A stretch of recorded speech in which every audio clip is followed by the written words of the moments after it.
Well, joining me now to discuss the conflict in Israel and Gaza is a TV host and satirist, Bاسم Youssef. Bاسم, it's great to have you back on the programme. I wish it was under different circumstances. First of all, what is your reaction to what happened on October the 7th?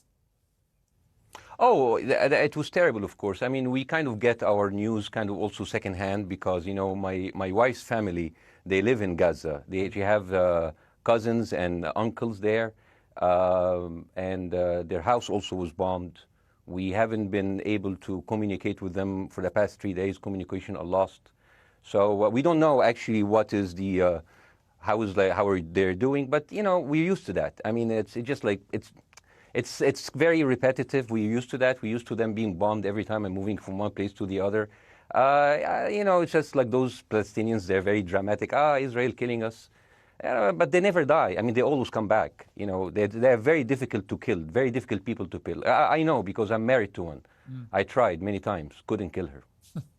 I mean, there's a dark humour there, and I understand why. Because no, it's not dark humour. I try to get to her every time, but she uses our kids as human shields. I can never take her out.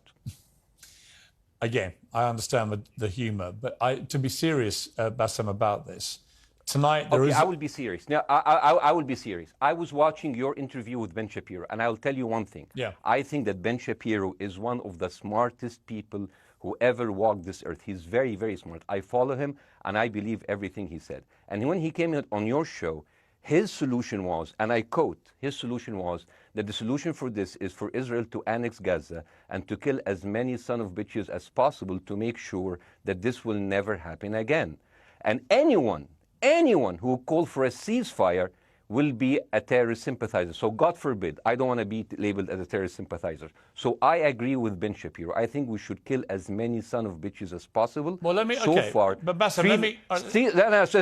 so far, 3,500 people were killed, including 5,000 son of bitches in the bombing of the Baptist hospital as we speak right now. 1/3 of those 3,500 were children. So my question to Ben Shapiro is, how many more son of bitches do we need to kill so Ben Shapiro is happy? Okay, because it changes Bاسm, from 1 year. It changes from one. I'm sorry that.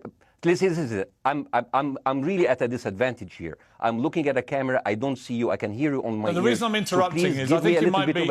I think you're conflating different interviews with Ben Shapiro. He didn't use the phrase "sons of bitches" with me. Let me play to you what he actually said on my show. He did. Go back to your interview. No, he didn't. That was another interview. But let me play what he said to me here. Well, frankly, I don't believe in proportionate response to terrorism. I believe that the way that you stop terrorism is with wildly disproportionate response. That doesn't mean in terms of targeting civilians. It means in terms of killing as many terrorists as humanly possible and allowing them to dictate the terms of engagement by hiding behind civilians in areas that they are supposedly responsible for means that the only option for Israel is to surrender to Hamas's hatred of its own citizens, its willingness to use its own children as human shields. No country worth its salt could ever do that. Now, that is substantively different to what you said he said, right? He's talking there but specifically about Hamas terrorists. I agree with him. The thing is, the question is, what is a proportionate response? Because it has been different from one tier to another. So if you look to this graph, for example, this is the death of Israeli and Palestinians, and it's changing from 1 year to year. It's like fluctuating like crypto. So my question is today, what is the going rate today for human lives? I mean, 2014 was a great year for Ben Shapiro. 88 Israelis were died, and there was 2,329 Palestinians killed on the other side. That is one Israeli for 27 Palestinians. That is a very good exchange rate. What I'm saying is, what is the exchange rate for today? So you guys will be happy. That's my question. Well, it's not me. It's not me, guys. I'm not on either side. No, not you. Like when I say you guys, I say like people on the other side of that. I know that you don't think like that, Piers. You are one of the good guys. But let me tell you something. I mean, the reason that I'm using this is that, I mean, I can't remember what happened in 2014, and there was no music festival, but there must be something. I mean, they must do something. It is their fault. It has to be something. I mean, 2018, 300 Palestinians died. Who's counting, you know? So the thing is, what my question is, let's find what is the exchange rate for human life today so we know, expect the future death of Palestinians and will be happy to it. My response to that would be this, Bاسm. I've thought carefully about this because I think it's very tricky for people like me to immerse ourselves into a conflict where we're not directly involved. And I thought carefully about what I feel about this. I feel that the scale of what Hamas did on October the 7th supersedes anything else I've seen in this conflict, really ever.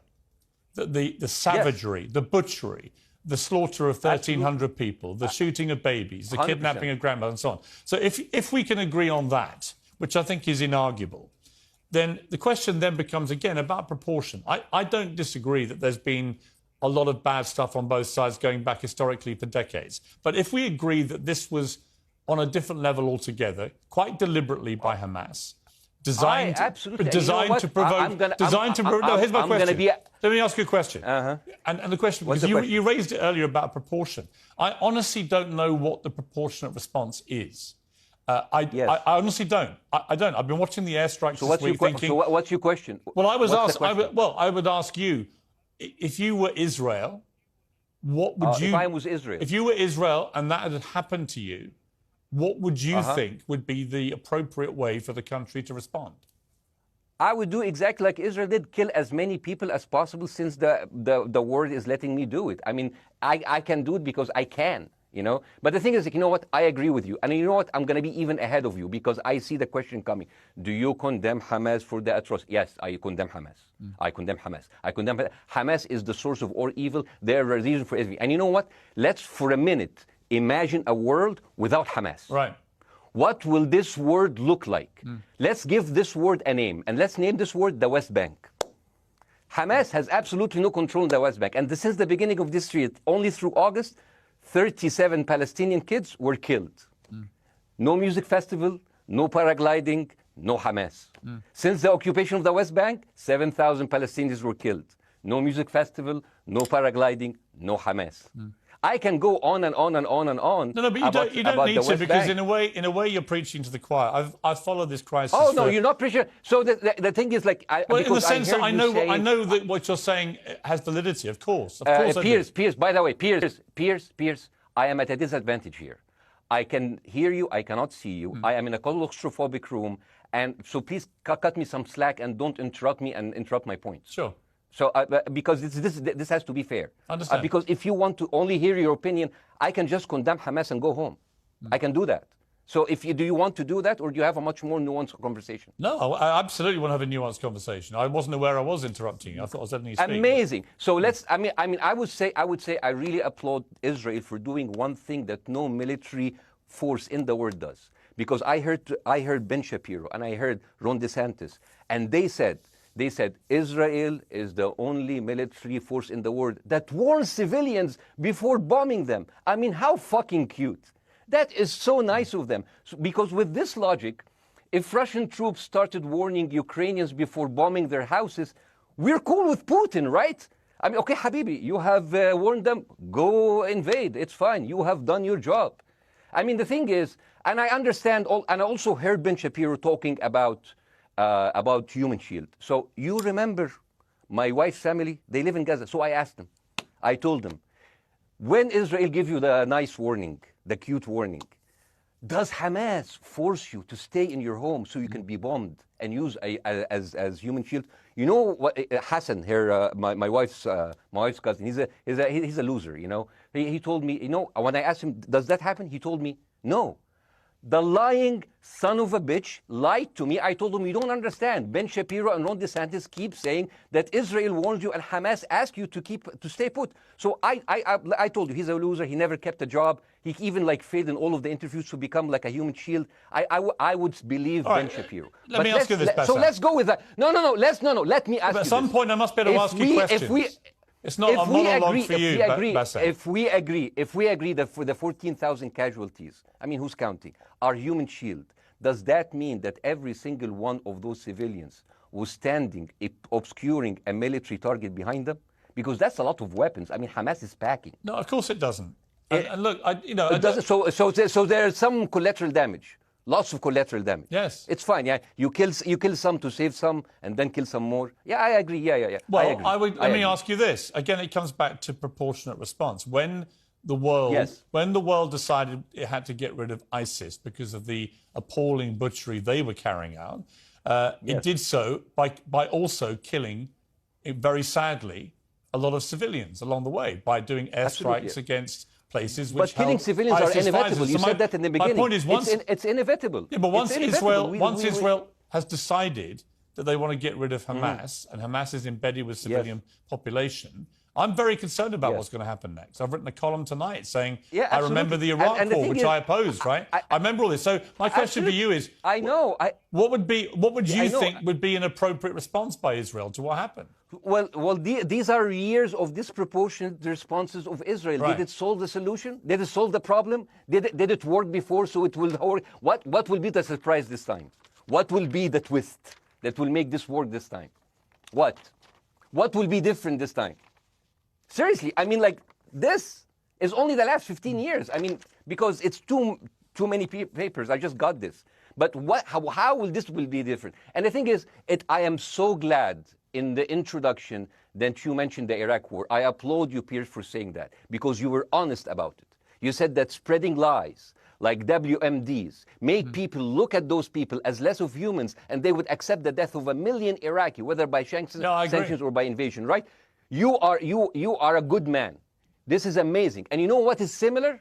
Is when you spread the lies of 40 decapitated babies, although it was refuted. So what happens when people hear that, killing babies is horrible. But when you say decapitated 40 babies, you are planting a certain image with a certain trigger in people's mind. Who has said that? Who has said 40? Who has said that? You have said 40 decapitated. Who has said that? You have repeated. No, I haven't. What? I've never said that. You haven't said on your show 40 decapitated babies? Never.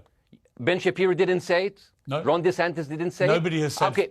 Okay, nobody said it? No. Oh, okay, maybe I am wrong. Decapitated. Here's you're wrong. I've never said that.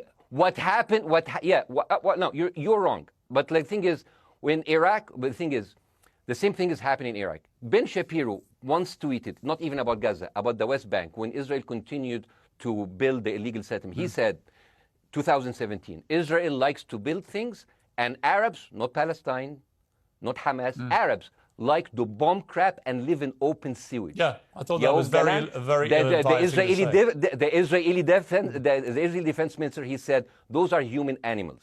And the thing is, Ben Shapiro should know better, because, long before the Holocaust, before Jewish people were thrown in the gas chambers, the Nazi propaganda called them rats. Now, as a human being, I will never accept that another human being being thrown into a gas chamber, but a rat, kill 10. Kill 1,000, 3,500. They are son of a bitch. They are human animals who live in open sewage and decapitate babies. And because of that propaganda, Mr. Morgan, that guy in Illinois, the 71-years-old guy, he killed, stabbing the 6-year-old Palestinian kid in Illinois 26 times. And he used to play with him. They used to be friends. But he went in, marching into their apartment, stabbing his mother and killing him, shouting, all Muslims could die. Yeah. It took you 80 years to change one word from Jewish to Muslim. And then you transferred your guilt to us and took away our land. Bassem, let me ask you a question. That deal sucks, man. Let me ask you a question. How do we get from where we are now to peace? Well, first of all, you need to change the perception. Nikki Haley, the American presidential candidate, said, we are in Israel in this because it's a fight between good and evil. Now, if you already decided someone is good, he can do no evil. And if you decided someone is evil, it's good to kill them. Killing them is good.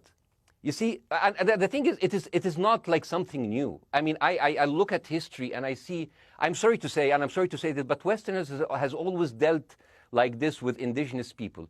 You first treated them like savages, Native American, First Nation, Aboriginal. They're savages. Kill all the savages. And then when they're almost extinct, you start feeling sorry for them, like animals.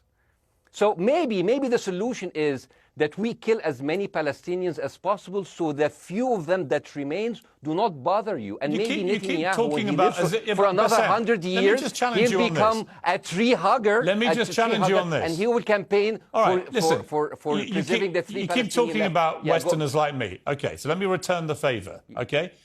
Hamas is dedicated to the complete eradication of Jewish people. I am not the spokesman for Hamas. I'm not saying you are. Why do you keep... I'm not saying I'm you not are. their spokesman. You're talking to me. I fucking hate them. Bassem, Fuck Hamas. You are Hamas. No, are you happy? You're missing my point. You're talking in a generalized way about people in the West who always talk about Arabs as savages. I don't. No. I'm talking about America. I actually led the campaign. I led the media campaign in this country against the Iraq War. Okay, so I don't see. I don't see people in the Middle East as savages. You are one of the good ones. But what I would say is, I'm talking about you. You're great. No, it's not about me being amazing. great. We love you. It's about the way Hamas behaved on October the 7th was like savages, like a pack of savages. It was the worst atrocity against Jewish people since the Holocaust. There has to be, of course, there has to be a response. They should be eradicated. My question for you is, notwithstanding the history, Bassem, what is the proportionate response? But I don't know. But there's no Hamas in the West Bank, and they're still dying there. So what's your excuse? I don't have any excuse. Okay, what's your explanation? Sorry, my earpiece went down. Listen, I don't make any pretense that this hasn't been a massive problem between Palestine and Israel going back to the mid-40s. We all know this, right? Piers, listen. I'm not saying that you're making excuses, but if you are adopting a certain point of view, you have to at least defend it. I'm telling you, there is no Hamas in the West Bank. What is the excuse? Not your excuse. What is the excuse to kill those people? Well, listen, this question of proportionality is one that... No, answer my question! I've been answering your question, you answer mine. It's actually not my job to answer your questions. It's not. Okay, not your job. Not. I agree with you. I'm more interested in you, who has family in Gaza, who's an Egyptian in the Middle East, right? I'm more interested in what you have to say. Okay, I'm telling you, I think Hamas is the problem, okay? Right. Now, let's say Hamas is removed. Let's Hamas. I'm agreeing with everything. You want me to condemn Hamas? I will condemn Hamas, Hummus, Hassan, everyone. Guys, so wait. I can't hear you. The earpiece. Damn. Okay. Oops. Okay. Yeah. Okay. I do need help. I think. Okay. Just go back. Is he there?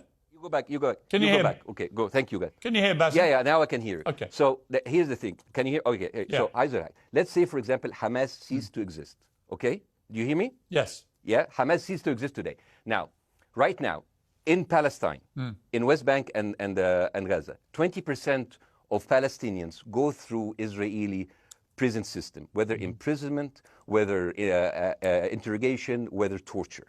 And the rest of them, they live a life of daily loss of land, of homes, of life, and they are suffocated by this. So let me ask you something. If you are a Palestinian living into these conditions for decades, would you sympathize with your oppressor or sympathize with the people who claim they resist them even if they are terrorists? I have made no secret that I think the conditions Palestinians have had to exist under are completely unacceptable. Yeah. I've said that for years. So the question then becomes, how do you forge peace between two warring parts of that region who for decades have approached peace, in my view, with mutual sledgehammers, with no actual desire to have peace? And I think it comes down in the end to great leadership.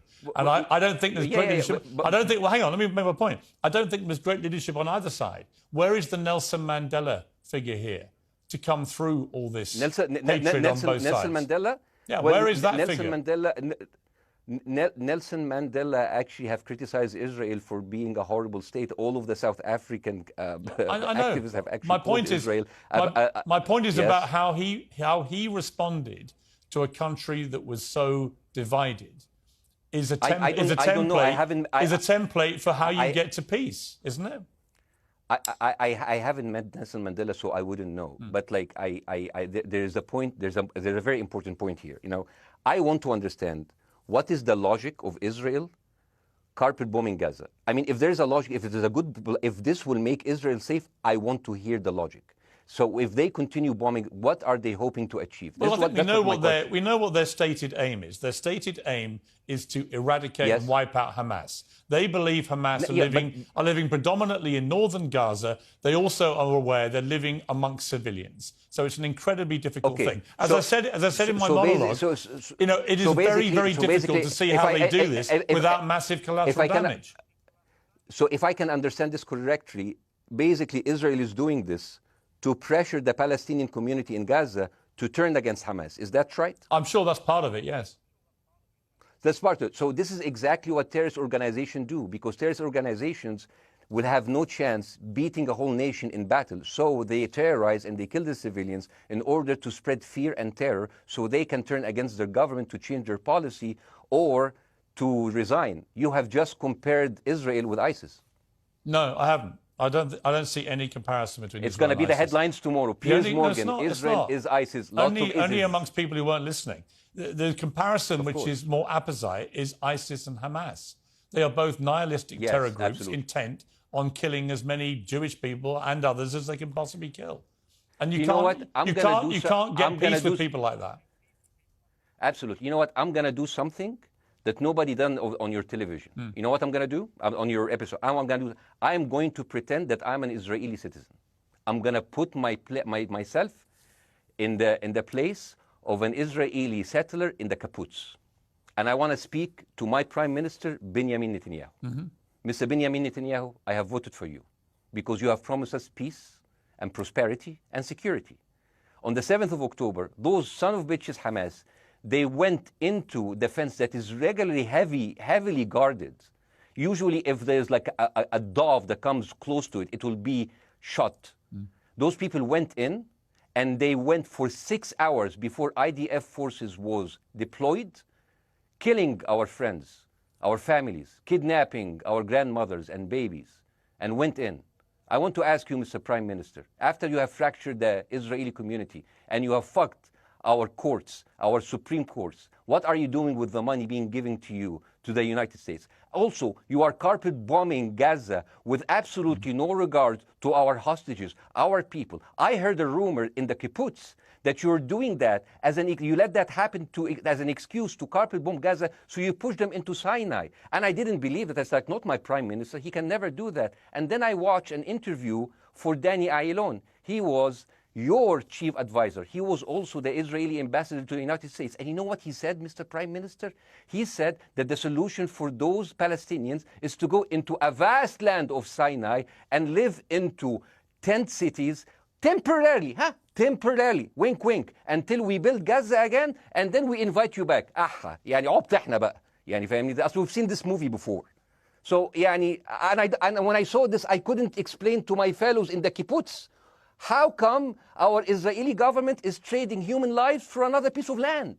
So as an Israeli citizen, I need to hold my Israeli government accountable. And as an American citizen, I want to know all of these money that we are giving to Israel. We're giving them $4 billion every year. Joe Biden said it's the best investment America ever done. Well, if I am in the place of Joe Biden, I would say, sorry, don't speak. I would say, if I was Joe Biden, I would go down and whisper in the ears of Netanyahu and tell them, I hate bad investments. They haunt me, like Littlefinger in Game of Thrones. But the thing is, this is the problem.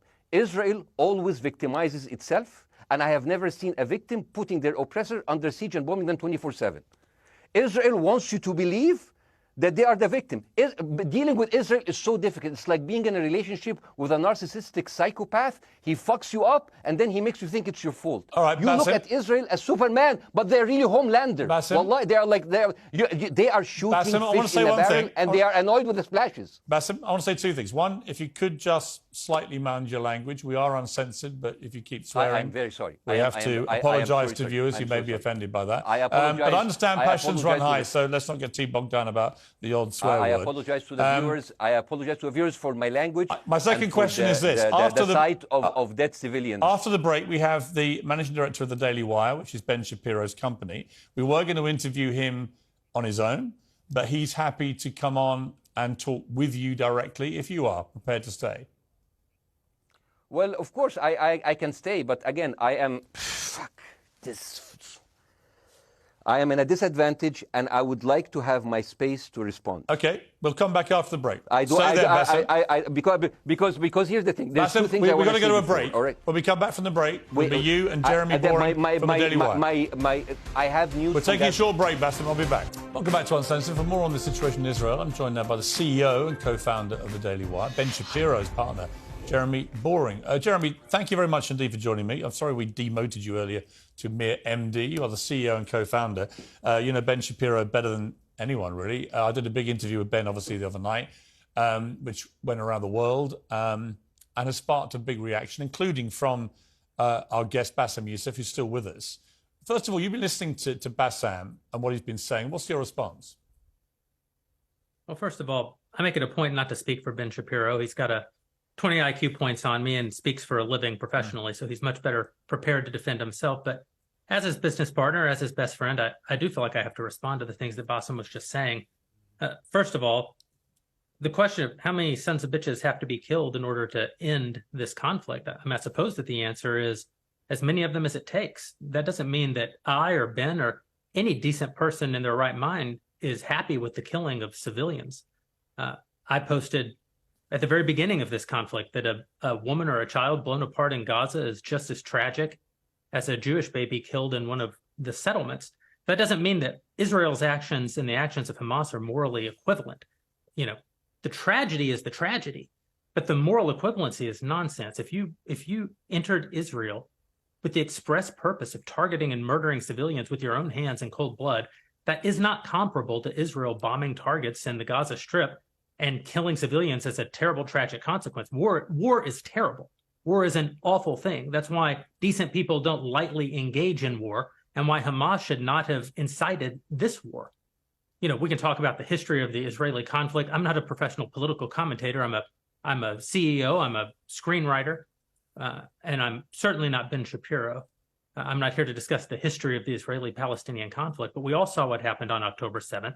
And the idea that Israel was not going to react severely to that, or that Israel should not react severely to that, is ludicrous. And the Jeremy, idea that Ben Shapiro should be a moderating voice, that Ben Shapiro should be, saying, no, Israel should not respond in this situation, that's nonsense. Let me ask you, though, Jeremy, the question which I think is the big question. What is a proportionate response to that outrage on October the 7th, which is the worst attack on Jewish people since the Holocaust? What is proportionate? If it's true, as reports are suggesting tonight, that there may have been a hospital hit by an Israeli strike and up to 500 people or more have died, that would seem to me, if that is verified, and it's not verified yet, you know, we don't know exactly what has happened other than there's been a hit on this hospital. But if that is verified to have been an Israeli strike, that will strike many people as disproportionate. Certainly. Well, first of all, I don't know what a proportionate response is or why we would want it. I suppose a proportionate response would be for 3,000 Israelis to go through the fence, gun down innocent Palestinian women and children, burn their bodies, burn them alive, take hostages, rape their women. No one wants a proportionate response. No moral person could possibly call for a proportionate response. The purpose of war is to defeat your enemy. The West has, in my lifetime, forgotten the purpose of war because the true cost of war is so terrible. The last time the West engaged in war and won it was World War II, and they did it through incredible brutality. They did it by bringing their enemies to heel. That is not a thing to That's not a thing to rah-rah about. That's not a thing to look forward to. As I said, all decent people should avoid war. But I think the sort of lie of the post-World War II, the post-war consensus lie, is that somehow war in which you kill a bunch of people and don't secure victory is morally superior to war where you do secure victory. I would say that the only way to morally justify a war is to win it. Otherwise, the very argument that brought you into the war, this enemy must be defeated, ends up being proven a lie. I mean, Afghanistan, I think America had every right to go into Afghanistan. The Taliban was harboring Osama bin Laden and al-Qaeda. Al-Qaeda flew planes into buildings in the United States, killed thousands of our citizens, brought the nation into untold agony, pain, and horror. America had every right morally to go in and destroy the Taliban and destroy al-Qaeda. Yeah, but I would argue, the Taliban now rules in Afghanistan. The war was not won. But that's my point, actually. I've done a column about this tonight for The Sun here in the UK, which is I was editor of a newspaper when the Iraq war happened. I opposed it very aggressively as the editor of the paper. And sadly, we were borne out by events. It was a complete disaster, the Iraq War, in my view. It was illegally contested, I think. And the consequences were appalling in terms of loss of life, 1 million people, in terms of ISIS being allowed to breed and create their merry hell around the world, in terms of complete dismantlement of Iraq itself as a functioning country. And I think Afghanistan, again, 20 years of attacking an enemy, which is now running the country again, seemed to me, again, to be kind of pointless. And I do wonder whether Israel, in its blind fury, which I completely understand, has thought through the consequences of actually launching a full air, ground and sea offensive into Gaza as to actually what happens at the end of that. Well, I suppose Israel wasn't really given the opportunity to fully contemplate what the consequences of that action might be, because Israel didn't instigate this war. This war was instigated by a horrible terrorist attack on Israel, and a state is put in a position where it has to respond. Now, one might argue that the very fact that Israel has yet to actually launch their ground invasion means that they are actually making a calculation about what the cost will be, what victory looks like. Any rational person, any decent person can engage in a conversation about what is the appropriate response for Israel. Of course they can. But this sort of moral equivalency thing, I don't think is a sign of decency to engage in a conversation about moral equivalency. Let me bring Bاسم back in. You've been listening to this, Bاسم. What's your response to what Jeremy's been saying? I'm sorry, I didn't catch the gentleman's name. It's Jeremy Boring. He's the chief executive of the Daily Wire and co-founder with Ben Shapiro of the Daily Wire. Hi, Jeremy. Please say hello to Ben Shapiro, and please tell him that I do think he is the smartest person to ever walk the earth. Thank you so much. So, as a response to Jeremy, I agree with everything you said. I mean, what is disproportionate? I mean, he just used the examples from Second World War and America, showing that civilian casualty is, I mean, I heard his voice. He was very sad, and as he was telling us, it is so inevitable to kill so many civilians because it's something that we cannot avoid. I hear the sadness in his voice, and I know that it's a very difficult decision to kill all of these civilians because that's for a higher cause. And I understand, but my question, I have two questions. The question is, how can you justify the killing in the West Bank where Hamas does not exist? And if the disproportionate response during over all of these years have actually worked, what will be new this time that did not happen before? I just want to. That was my question. Okay, that was my question. I'm gonna. Okay. So now, if I ask the question, can I say something on my side? Well, a little bit personal. Bاسم, with respect, a little bit personal. Bاسm, with respect, I gave you half the show to have your side. Jeremy's had a lot less time. I'm going to have to. You want me to leave? Bاسm, I'm going to have to let you go because we've been on there with you for 40 minutes. Okay. Bye bye. But listen, bye. I would like to talk to you again, and thank you for joining the program. I appreciate it. Oh, by the way, my wife's family is all right, and they sent us a house. It's bombed. It's beautiful. It's going to be a good like Halloween theme. So I'm very sorry for what your family are going through in Gaza, and I mean that very sincerely. By the way, I don't know. I don't know I don't know him. By the way, I haven't actually met them. They didn't even come to my wedding. They couldn't because they are stuck in Gaza. Okay. And she never saw them because, Gaza is not a destination. Bاسm, as I say, we hear their voices and it's, they die. It's fine. It's fine. Bاسm, I wish your family all the very best. Thank you for joining me. I appreciate it. I don't. Thank you.